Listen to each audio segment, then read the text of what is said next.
మన దేశంలోకి పాకిస్తాన్ వాళ్ళు వచ్చి దాడి చేసి అమాయకమైన ప్రజలను చంపినప్పుడు కాడి నుంచి నేను ఫస్ట్ కాడి నుంచి చెప్పింది ఒకటే, ఇది మన దేశ ప్రజల మీద జరిగిన దాడి లెక్క చూడాలి, అంతే తప్ప మతాల మీద జరిగిన దాడి లాగా చూడకూడదు అని.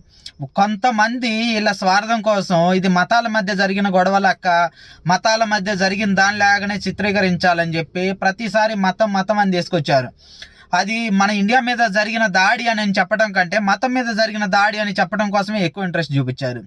ఇప్పుడు ఆ ఒక మతం వాళ్ళు వచ్చి మన దేశం మీద దాడి చేశారని చెప్పి ఆ మతానికి బులిమారు కదా. ఇప్పుడు మరి ఆ మతం వాళ్ళని, ఆ మతం ఉన్న దేశం వాళ్ళని అణచివేయటం కోసం మళ్ళీ ఇంకొక దేశంతో దోస్తీ చేయాలని చూస్తున్నారు. కానీ ఇప్పుడు వాళ్ళు కూడా అదే మతం కదా.